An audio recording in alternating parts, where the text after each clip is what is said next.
to live long. When we become sick, we beg Allah Azza wa Jal that He gives us shafa, because we want to live longer. That's just the way that we have been created. There is no one that gladly accepts and wants death. Illa man rahimullah, except for a few. But the reality is, we're all on that journey and we're all going to taste it. قال الله عز وجل وما تدري نفس ماذا تكسب غدا وما تدري نفس بأي أرض تموت. Allah Azza wa Jal says, no soul knows what it will earn tomorrow. We have rich days and we have poor days. We have days where we do not have even enough to put on our table. And then Allah Azza wa Jal then gives us wealth that we don't even know what to do with it.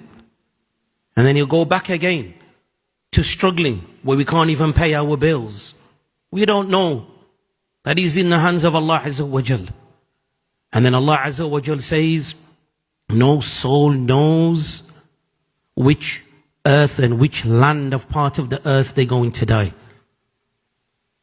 And if we do not know where, then we don't know when.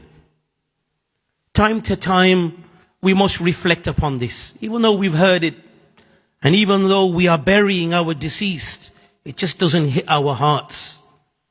قال الله عز وجل كل نفس ذائقة الموت. Every soul is going to taste death. ثم إلينا ترجعون. And to us you will return. That is our journey. Every one of us here is on a journey. And we're getting closer to our destination. And that is that we're going to return back to Allah Azza wa Jal. No escaping. قل إن الموت الذي تفرون منه فإنه ملاقيكم.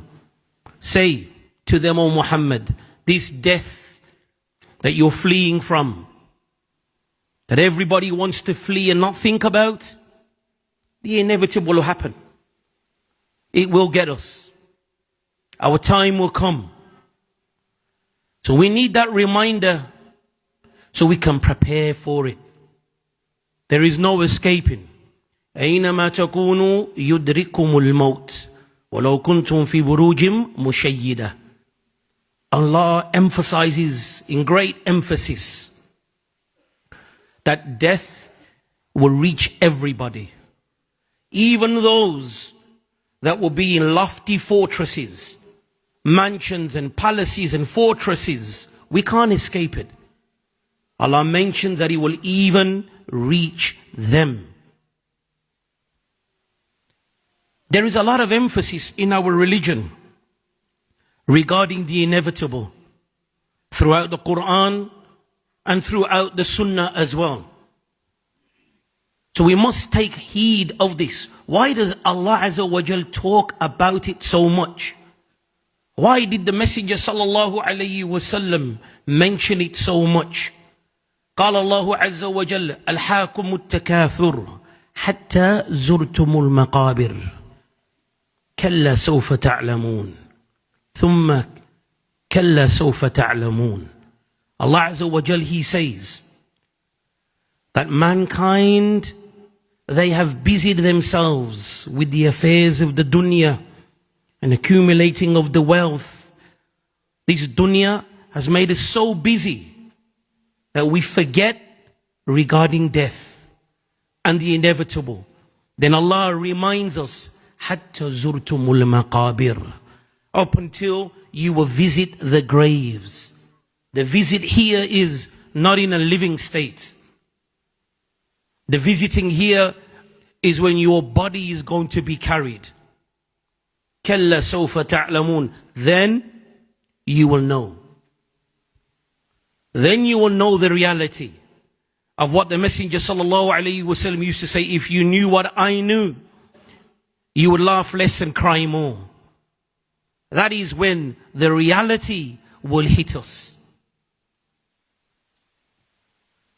So let us visit the graves and remind ourselves while we are living. Let us visit the graves in a living state so we can reflect.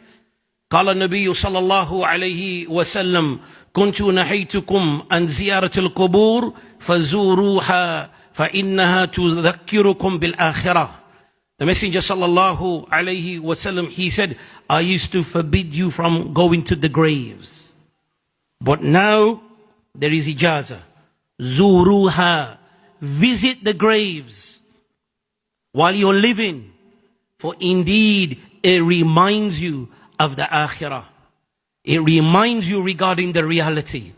That maybe when we go to the graves and then you reflect that this is going to be my fate. But the mushkila is, as much as we talk about it, and even when we bury, maybe there's a slight reflection while we're there. But as soon as we leave that graveyard and then we come back to the hustle bustle of the dunya, we just go straight back